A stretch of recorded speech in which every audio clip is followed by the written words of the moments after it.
తాకట్లో ఉన్న మీ బంగారాన్ని విడిపించి ఆ రోజు ఆన్లైన్ రేటుకి కొంటాం. Sharma gold company. నమస్కారం, వెల్కమ్ టు సుమన్ టీవీ. నేను గీతాంజలి. ప్రస్తుతం మనతో పాటు శ్రీచక్రపీఠం వ్యవస్థాపకులు, ప్రముఖ జ్యోతిష్యులు, సుమన్ టీవీ ప్రేక్షకులందరికీ ఎంతో సుపరిచితులు డాక్టర్ ప్రదీప్ జోషి గురువు గారు ఉన్నారు. వారితో మాట్లాడదాం. గురుగారు నమస్కారం అండి. శ్రీమాత్రే నమః. గురుగారు, సూర్యగ్రహణం సరే ఎప్పుడు ఉండబోతోంది? కాలం, సరైన సమయం అనేది తెలియచేయండి. అసలు మనకు కనిపిస్తుందా భారతదేశంలో పట్టువిడుపుల సమయాలు? మనం నియమాలు ఏమైనా పాటించాలా? ద్వాదశ రాశుల వారికి ఎలా ఉండబోతోంది? ఈ గ్రహణ ప్రభావం దేశాలు అలాగే మొత్తంగా ప్రపంచవ్యాప్తంగా ఎలా ఉండబోతుందో తెలియజేస్తారా? శ్రీ గురుభ్యో నమః. శ్రీమాత్రే నమః. సప్తాశ్వరథమారూఢం ప్రచండం కశ్యపాద్మజం శ్వేతపద్మధరం దేవం తం సూర్యం ప్రణమామ్యహం. అచింత్యావ్యక్తరూపాయ నిర్గుణాయ గుణాత్మని సమస్త జగదాధారమూర్తయే బ్రహ్మణే నమః. శ్రీ గురుభ్యో నమః.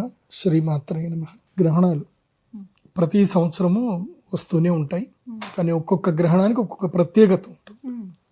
ఇప్పుడు మనం పోయిన సంవత్సరము షష్టగ్రహ కూటమి అని చెప్పి చేసాం. అప్పుడు నేనేం చెప్పానో అన్నీ జరిగాయి. ఆ తర్వాత బంగారం వెండి ధరలు ఒక ఊపుతూ లేస్తూనే ఉన్నాయి. పోయిన సంవత్సరం మార్చి తర్వాత మీరు కావాలంటే వెళ్ళి హిస్టరీలో చూడండి. నేను చెప్పాను అప్పుడు ఇక్కడ నుంచి మొత్తం తారుమార్లు అయిపోతాయి అని చెప్పాను. అదే జరిగింది. విపరీతమైన డబ్బు బంగారం వెండి వైపు వెనుక పరుగుతుంది. సో ఇప్పుడు కూడా ఇది ఒక బ్రేక్ ఈవెన్ పాయింట్ అని చెప్పాలి. ఇది ఉగాదికి ముందు, శివరాత్రి తర్వాత వచ్చేటువంటి అమావాస్య రోజున సూర్యగ్రహణం రాబోతుంది. అయితే ఈ సూర్యగ్రహణం ఈసారి భారతదేశంలో ఈ సూర్యగ్రహణం కనబడదు.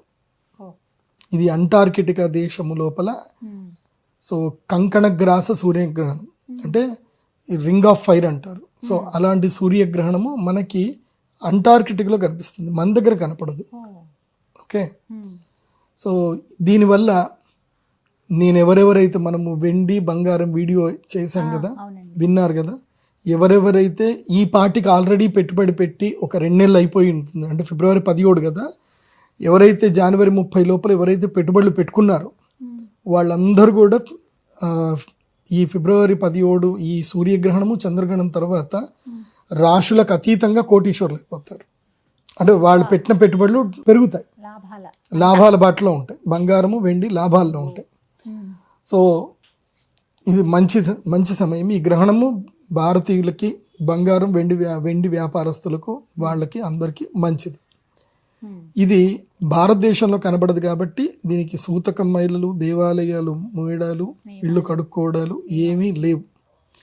కాకపోతే గ్రహణం అనేటువంటిది పర్వకాలము, పుణ్యకాలం. సమయం ఎక్కడ గ్రహణం జరిగినా మనకు అది పుణ్యకాలం, ముహూర్తం. అది మంచి ముహూర్తం. గ్రహణం జరిగింది అంటే అది పుణ్యకాలం అని అర్థం. ఎందుకోసం అంటే ఎక్కడ గ్రహణం జరిగినా అది రాహుగ్రస్త సూర్యగ్రహణమే అంటారే తప్ప అంటార్కిటిక్లో కనిపించింది కదా, అక్కడ గ్రహణం పట్టింది కదా, అది రాహుగ్రస్తం కాదు అని చెప్పడానికి లేదు. కాబట్టి భారతదేశంలో ఎక్కడ గ్రహణం కనిపించినా అది గ్రహణం ఉన్నట్టే లెక్క. అది ఉపాసకులకు మాత్రం గ్రహణము పర్వకాలము, ఉపాసనా సిద్ధి పొందడానికి యోగ్యమైన కాలం. మామూలు జనాలు మామూలుగా భోజనాలు చేయొచ్చు, మీ నిత్యాగ్నిహోత్రాలు, నిత్యాగ్ని కర్మలు, అనుష్ఠానాలు, భోజనాలు అన్నీ చేసుకోవచ్చు. టైం చెప్పండి గురుగారు, ఎప్పుడు ఉంటుందండి? ఫిబ్రవరి 17 రాహుగ్రస్త సూర్యగ్రహణం. ఇది ధనిష్టా నక్షత్రం యొక్క 4వ పాదములో మాఘ బహుళ అమావాస్య రోజున రాబోతుంది. సో మళ్ళీ పాల్గొన మాసం అప్పుడే స్టార్ట్ అవుతుంది. పాల్గొన మాసం అయిపోతే పాల్గొన పౌర్ణమికి మళ్ళీ చంద్రగ్రహణం ఉంది. ఆ తర్వాత ఉగాది, నెక్స్ట్ అమావాస్య తర్వాత. కాబట్టి ఉగాది కన్నా ముందు వచ్చే అమావాస్య రోజు ఇది గ్రహణం రాబోతుంది, సూర్యగ్రహణం. 17వ తారీఖు ఫిబ్రవరి 2026 మన యొక్క భాగ్యనగరానికి సంబంధించిన స్థానిక కాలమాన ప్రకారం, అంటే మన తెలుగు రాష్ట్రాల స్థానిక కాలమాన ప్రకారము ఈ గ్రహణము అపరాహ్నము అంటే మధ్యాహ్నం తర్వాత అపరాహ్నము 3:26 ప్రారంభమయ్యి రాత్రి 7:57 వరకు ఉంటుంది. సో దాదాపుగా అంటే 3 అంటే 3:30, 4:30, 5:30, 6:30, 7:30, 4 గంటలు. సో సుమారు 4 గంటల పాటు ఉండేటువంటి అత్యంత సుదీర్ఘమైనటువంటి సూర్యగ్రహణము మంగళవారం రోజు వచ్చింది. సో ఈ సూర్యగ్రహణం యొక్క ప్రభావం ముఖ్యంగా నేను చెప్పేది ఏంటంటే, ఎవ్వరూ అపోహలకు వెళ్ళకూడదు. సూర్యగ్రహణ సమయంలో నేను చెప్పేటివి జాగ్రత్తగా వినండి. గర్భిణీ స్త్రీలు బయటకు వెళ్ళకండి. ఆ ఒక్కరోజు 17వ తారీఖు ఇంట్లోనే ఉండండి, ఎక్కడికి బయటకు వెళ్ళకండి. అక్కడి వరకే మీరు భోజనాలు చేయొచ్చు, టీవీలు చూడొచ్చు, తినొచ్చు, ఏదైనా చేసుకోవచ్చు. బయటకు వెళ్ళకండి, సూర్యుడి వెలుగు లోపలికి వెళ్ళకండి, అంతే. తర్వాత ఈ గ్రహణము పుణ్యకాలం కాబట్టి ఇట్టి సమయము లోపల అగ్ని కార్యాలు, పూజలు, అనుష్ఠానాలు చేసుకుంటే మంచిది. మా శ్రీచక్ర పీఠంలో ప్రతిసారి గ్రహణం జరిగిన ప్రతిసారి అందరికీ రుద్రశూల స్పర్శ ఉంటుంది, రుద్రశూల స్నానం ఉంటుంది, అదేవిధంగా యాగం ఉంటుంది, ప్రసాదం ఉంటుంది. చాలా అద్భుతంగా జరుగుతుంది. మొత్తం నాకు తెలిసి తెలుగు రాష్ట్రాల్లో నా దగ్గర మాత్రమే జరుగుతున్నాయి నేను అనుకుంటున్నాను. వేరే వాళ్ళు ఎవరైనా చేస్తున్నా సంతోషం. నా దగ్గర మాత్రం ఒక పద్ధతి, ఒక సిస్టమ్ అయితే ఉంది. అది ట్రెండ్ స్టార్ట్ చేసింది మేము. కాబట్టి ఎవరైనా తమకి జీవితం లోపల కష్టాలు, ఒడిదుడుకులు, బాధలు ఉన్నాయి, ముఖ్యంగా అనారోగ్య సమస్యలు, ఆరోగ్య సమస్యలు ఉన్నాయి, మానసిక దౌర్బల్యం ఉంది, ఆత్మస్థైర్యం కోల్పోతున్నారు, అలాగే పాపకర్మ ఎక్కువగా ఉంది అని వాళ్ళకి అనిపిస్తూ ఉంటుంది. కొంతమంది అబ్బా ఏం పాపం చేసుకున్నామో రా, ఈ జీవితం అంతా ఇట్లనే ఉంది అని ఎప్పుడైతే వెస్ట్ అయిపోతున్నారో, అట్లాగే జీవితం లోపల జాతకం మారాలి, నా జాతకం ఇక్కడి నుంచైనా నా జాతకం మారాలి అని కావాలి అనుకునే వాళ్ళు మాత్రం ఈ గ్రహణం రోజు అటెండ్ అవ్వండి. ఇది సూర్యగ్రహణానికి, చంద్రగ్రహణానికి రెండింటికి వర్తిస్తుంది. కాకపోతే అటెండ్ అవ్వాల్సిన వాళ్ళు మాత్రం కొంతమందే ఉంటారు, అందరికి అటెండ్ అవ్వడానికి ఉండదు. ఛాన్స్ కొంతమందికే ఉంటుంది, 8 రాశులకే ఉంటుంది, మిగతా 4 రాశులకు ఉండదు. ఓకే, సో ఆ మిగతా 4 రాశులు ఖాళీగా హాయిగా ఇంట్లో కూర్చోవాలి, జపం చేసుకోవచ్చు, వస్తే మా దేవస్థానంకి వచ్చి సేవ చేసుకోవచ్చు, ఉంటే చంద్రగ్రహణం, సూర్యగ్రహణం రెండింటికి యాగాలు చేసుకోవచ్చు, అందరూ చేసుకోవచ్చు. బట్ బెనిఫిట్ మాత్రం ఎవరెవరికి అవుతుంది అని మాత్రం చెప్తాను. ఈ సూర్యగ్రహణము ప్రత్యేకత ఏమిటి అది కూడా చాలా బాగా తెలుసుకోవాలి. ఈ సూర్యగ్రహణము పంచగ్రహ కూటమిలో జరుగుతుంది. పోయిన సంవత్సరం పంచగ్రహ కూటమి ఏర్పడింది, రేట్లు భయంకరంగా పెరిగిపోయాయి, బంగారం, వెండి రేట్లు. పోయిన సంవత్సరం మార్చి నుంచి చూడండి, మార్చు చంద్రగ్రహణం ఏర్పడింది, షష్టగ్రహ కూటమి ఏర్పడింది. గతం అక్కడి నుంచి సిల్వర్ జంప్ పరిగెడుతూనే ఉంది. అక్కడి నుంచి ఇక్కడికి 200 టైమ్స్ అయిపోయింది.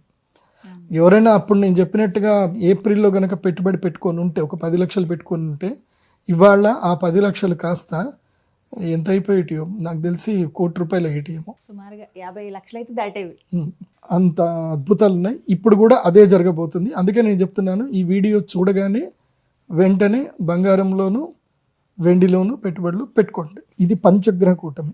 ఎందుకు చెప్తున్నాను బంగారం, వెండి అంటే ఒకటి బాగా గుర్తుపెట్టుకోండి. ఎప్పుడైతే పంచగ్రహ కూటమి ఏర్పడిందో, బుధుడు, శుక్రుడు, రాహువు, రవి, చంద్రుడు, ఇవి 5 కూడా ఏంటంటే శీఘ్రగతి కలిగినటువంటి గ్రహాలు. శీఘ్రగతి. బుధుడు, శుక్రుడు సూర్యుడితో పాటు వాళ్ళు వెనుకనే ఉంటారు. వాళ్ళు ఎప్పుడు బుధ శుక్రుడు ఎప్పుడు సూర్యుడితోటే ఉంటారు. చంద్రుడు అతి శీఘ్రగతుడు. కాబట్టి ఈ టైంకి ఏం జరుగుతుంది అని అంటే యుద్ధాలు జరుగుతాయి. ఇప్పుడు ఆల్రెడీ ఇరాన్ యుద్ధం జరుగుతుంది అని ఏదైతే సిచ్యువేషన్ ఉందో, ఇది 3వ ప్రపంచ యుద్ధానికి కూడా దారి తీసేటువంటి అవకాశాలు ఉంటాయి. కాబట్టి ప్రపంచ యుద్ధాలు జరుగుతున్నాయనంటే జనాలందరూ ఎక్కడ పెట్టుబడి పెడతారంటే బంగారం లోపలనే పెట్టుబడి పెడతారు. ఈవెన్ సిల్వర్ని సేఫ్ హెవెన్ అనుకుంటారే కానీ ఈవెన్ బంగారం మోర్ దెన్ ప్రెషియస్, దానికన్నా బంగారం ఎక్కువ ప్రెషియస్. సో బంగారం రేట్ ఇట్లా ఎగురుతూ వెళ్ళిపోతానే ఉంటుంది. సో వెండి కూడా దాంతోపాటు పోతానే ఉంటుంది, పెరుగుతుంది. ఎందుకోసమంటే ఎప్పుడైనా జియోపొలిటికల్ ఇష్యూస్ వచ్చినా, వార్ వచ్చినా, ఏదొచ్చినా ఇన్వెస్టర్స్ అందరు కూడా సేఫ్ హెవెన్ అని చెప్పి బంగారం, వెండిలోనే పెట్టుబడులు పెడతారు. మునుపంతా బంగారంలో పెట్టేవాళ్ళు. పోయిన సంవత్సరం షష్టగ్రహ కూటమి గ్రహణం జరిగిన తర్వాత వెండిలో స్టార్ట్ అయ్యారు. పోయిన సంవత్సరం నుంచి వెండి చాలా ఎక్కువైపోయింది. కాబట్టి ఇది బాగా సూక్ష్మంగా అర్థం చేసుకోండి. యుద్ధాలు జరిగే అవకాశం ఉంది, రోగాలు వచ్చే అవకాశం ఉంది. సో పరాభవము, డాలర్ రేట్ పడిపోగానే వాళ్ళు ఊరుకోరు, అమెరికన్స్ ఊరుకోరు. సో డాలర్ రేట్ పెంచడానికి ఎంతకైనా వాళ్ళు తెగిస్తారు. ఎందుకోసమంటే వాళ్ళకి అమెరికా ఈజ్ ఫస్ట్ అనే ఆలోచనలోనే ఉంటారు వాళ్ళు.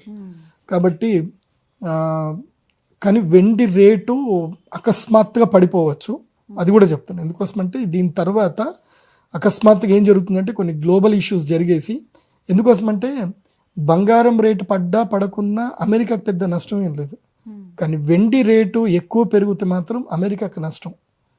ఎందుకోసమంటే వెండి మీద ఆధిపత్యం ఎక్కువగా చైనా దేశాలకు ఉన్నాయి, వేరే దేశాలకు ఉన్నాయి, ఏషియన్ కంట్రీస్కి ఉన్నాయి. దీనికి లేదు వెండి మీద ఆధిపత్యం. కాబట్టి వాళ్ళు ఏదైనా సరే చేయొచ్చు. దానివల్ల ఒకేసారి సిల్వర్లో ఫాల్ డౌన్ రావడం అవి ఉంటుంది. కానీ బీ ప్రిపేర్ ఫర్ దట్. అది కూడా ఫాల్ డౌన్ కూడా కొన్ని రోజులకే వస్తుంది, తర్వాత మళ్ళీ రికవర్ అవుతుంది. ఎంత ప్రయత్నం చేసినా అది ఆగదు, పోతూనే ఉంటుంది. సో ఇప్పుడు రాశి, ఈ యొక్క గ్రహణానికి సంబంధించిన రాశి ఫలాలు ఎవరెవరికి బాగుంది, ఎవరికి బాగాలేదు. ఈ గ్రహణం వల్ల అదృష్టం, యోగం వచ్చేటువంటి రాశులు అంటే ఇక మీ జాతకములో మార్పు రావాలి, జీవితం లోపల సిద్ధి కలగాలి, ఇంకా గత జాతకం వేరు, ఇప్పుడు సరికొత్త జాతకంగా మీ జీవితం మారాలి అని అంటే మాత్రం వాళ్ళు మాత్రమే, వీళ్ళు ఈ నలుగురు మాత్రమే యాగానికి రావాలి. ధనస్సు రాశి, మేషరాశి, వృషభ రాశి, కన్యా రాశి, 4 రాశులు. ధనస్సు రాశి వాళ్ళకి స్థైర్యము, ధైర్యము, మనోధైర్యం పెరుగుతుంది, ఆర్థిక లాభాలు కలుగుతాయి, దూర ప్రయాణాలు కలిసి వస్తాయి ధనుసు రాశి వారికి.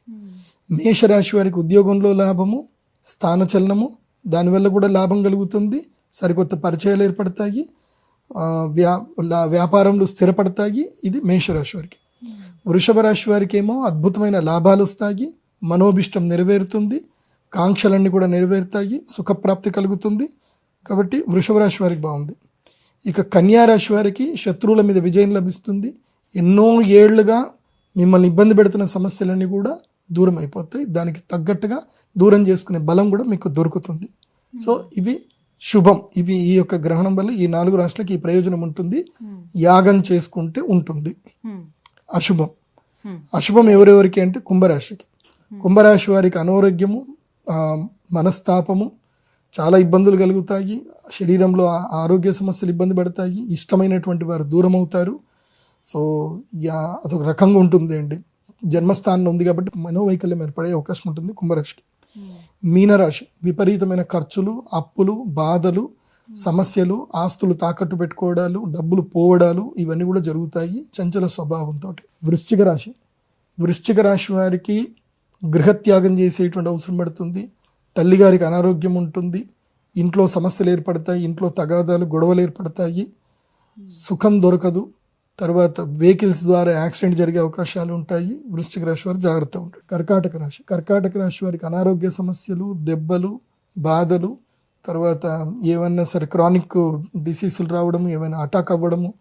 సో ఎక్కడ పడితే అక్కడ తినకండి. కర్కాటక రాశి వాళ్ళు చాలా జాగ్రత్తగా ఉండండి. సో కర్కాటక రాశి వారికి అష్టమంలో ఉంది కాబట్టి ఆయుర్భంగం అంటారు. సడన్గా ఏదో జరిగి ఎక్కడో ఏదో పడాల్సింది వచ్చి మీ నెత్తి మీద పడుతుంది, కాబట్టి చాలా జాగ్రత్తగా ఉండండి కర్కాటక రాశి. ఇక మిగతా రాశులు అయినటువంటి మకర, తుల, సింహ, గురు ఈ రాష్ట్ర వాళ్ళకి చాలా సాధారణంగా ఉంది, not good, not bad. Okay, ఇది సూర్యగ్రహణానికి సంబంధించిన వివరణ. తప్పకుండా యాగానికి అటెండ్ అవ్వండి, యాగం చేసుకోండి. మేము రాహుకేతు లాకెట్ ఇస్తాం. ఈ లాకెట్ కేవలం గ్రహణం రోజు మాత్రమే ఇస్తాం, వేరే ఏ రోజు ఇవ్వము. మీరు మళ్ళొక రోజు వచ్చి నా ఆఫీస్కి వచ్చి మీరు ₹1,00,000 ఇస్తారన్నా నేను ఇవ్వను. ఆ రోజు అమ్మవారి దగ్గర పెట్టి పూజ చేసి ఇస్తాం. అక్కడ అమ్మవారి దగ్గర పూజ జరిగే విధానం చెప్తాను, జాగ్రత్త వినండి. అమ్మవారికి అభిషేకం ఉంటుంది. ఆ రోజు పాలు పెరుగుతో అభిషేకం ఉండవు, కేవలం పసుపు నీళ్లు, కుంకుమ నీళ్లతో అభిషేకం ఉంటుంది. ఆ అభిషేకం అయిన తర్వాత అమ్మవారి యొక్క అభిషేక జలం మీ అందరి మీద కూడా చల్లడం జరుగుతుంది. మీ అమ్మవారికి అమ్మవారి తిలకం ఇవ్వడం జరుగుతుంది. తర్వాత అమ్మవారి ప్రసాదమైనటువంటి తేనె ప్రసాదము తమలపాకులు పెట్టి అందరికీ ప్రసాదం ఇవ్వడం జరుగుతుంది. ఆ తర్వాత యాగం కూడా ఉంటుంది. యాగం అయిపోయిన తర్వాత మీకు రుద్రశూల స్పర్శ ఉంటుంది. రుద్రశూల స్పర్శ తర్వాత మీకు ఎక్కడికి తీసుకెళ్తాం, మీ అందరికి ఒక మాల ఇస్తాం, ప్రత్యేకమైన మాల ఇస్తాం. సో ఆ మాలని మీరు మెడలో ధరించాలి. ధరించిన తర్వాత అక్కడి నుంచి బాసర పుణ్యక్షేత్రంకి వెళ్తాం. గోదావరి నదిలో స్నానం చేస్తాం. గోదావరి నదిలో స్నానం చేసినాక మళ్ళీ మీరు ఆశ్రమానికి వచ్చి భోజనం చేసి ఆశీర్వాదపూర్వకంగా మీకు ఇచ్చినటువంటి యంత్రం ఏదైతే ఉందో అది తీసుకొని మీరు వెళతారు. దీనితోటి ఆ యంత్రాన్ని పెట్టుకుని ధ్యానం చేయటం వల్ల, ఆ అరిష్ట నివారణ యంత్రాన్ని పెట్టుకొని మీరు ధ్యానం చేయటం వల్ల ఇక మీకు జీవితంలో అరిష్టం రాకుండా అది మిమ్మల్ని ప్రొటెక్ట్ చేస్తుంది. ఇది గ్రహణం. కాబట్టి వెబ్సైట్ pradeepjoshi.com వెబ్సైట్ ద్వారా కన్సల్ట్ చేయండి. వెబ్సైట్లో ఉన్న మొబైల్ నెంబర్కి మాత్రం ఫోన్ చేయండి, వాటికే పేమెంట్ చేయండి. వేరే ఏ నెంబర్లకు పే చేసినా మాకు సంబంధం లేదు. ఇంకోటి కూడా చెప్తున్నాను, మీరు మెంటల్గా ప్రిపేర్ అయ్యే రండి. నా దగ్గరికి యాగానికి వస్తే నేను వెళ్ళమని చెప్పేదాకా అక్కడనే ఉండేటట్టుగా రావాలి. నాకు బస్ టైం అయిందండి, ఫ్లైట్ టైం అయిందండి అట్లా రావద్దు. నా ఆజ్ఞ తీసుకొని పోయేటట్టుగా రండి. మోస్ట్లీ ఇప్పుడు 17వ తారీఖు మీరు యాగం జరుగుతుంది కాబట్టి 17వ తారీఖు మీరు అందరు కూడా మధ్యాహ్నం 12 గంటల వరకు అందరు అక్కడ రెడీ వచ్చేసేయాలి. సో 3:26 4 గంటలకు యాగం స్టార్ట్ అవుతుంది. సో ధ్యానము అవన్నీ కూడా ప్రక్రియలన్నీ నడుస్తూ ఉంటాయి. మీకు జపం కూడా ఇస్తాము. సో 8 గంటలకు యాగం అయిపోతే సో మీరు అక్కడికి వెళ్ళి స్నానం చేసుకుని వచ్చి రాత్రి 9 గంటల వరకు భోజనం చేసుకుంటే ఆ తర్వాత వెళ్ళొచ్చు. అప్పటిదాకా నాకు టైం అవుతుందండి, నేను తొందరగా వెళ్ళాలండి, నాకు సగంలోనే నాకు ఏదో చెప్పి పంపించేసేయండి అంటే మాత్రం రావద్దు. స్ట్రిక్ట్గా ఉండడానికి ఆ రోజు వీలైతే నాతో నేను కొంచెం మాట్లాడతాను, మీ అందరితో మాట్లాడతాను, మీకు కొన్ని మంచి చెప్తాను. కాబట్టి రాత్రి 11 గంటల వరకు ఏ పనులు పెట్టుకోకండి. ఫిబ్రవరి 17వ తారీఖు రాత్రి 11-12 గంటల వరకు ఏ పని పెట్టుకోండి. రాత్రి కావాలంటే మీరు డిస్పాచ్ మళ్ళీ మీరు ఇంటికి వెళ్ళిపోవచ్చు. మోస్ట్లీ 11 గంటల వరకు అయితే మీరు అందరు కూడా అక్కడ ఉండేటట్టుగానే ప్లాన్ చేసుకొని రండి. ఈ ప్రభావం ఎన్ని రోజులు ఉంటుందండి? ఇప్పుడు చెప్పారు కదా రాసులకి ఈ విధంగా 45 రోజులు ఉంటుంది. 45 రోజులు అప్పటికి ఉగాది కూడా వస్తుంది, ఉగాది అయిపోతుంది. ఉగాది వచ్చి వెళ్ళిపోతుంది. కాబట్టి ఈ గ్రహణం ఏదైతే జరుగుతుందో ఇది మనకి చైత్ర పౌర్ణమి వరకు వీళ్ళకు ఉంటుంది. రాహుగ్రస్తం చైత్ర పౌర్ణమి వరకు ఉంటుంది. ఆ 45 రోజుల్లో 45 రోజుల్లో ఇవన్నీ కూడా జరుగుతాయి. జాగ్రత్తగా ఉండాలి. చక్కగా వివరించారు. ధన్యవాదాలు గురుగారు. శ్రీమాత.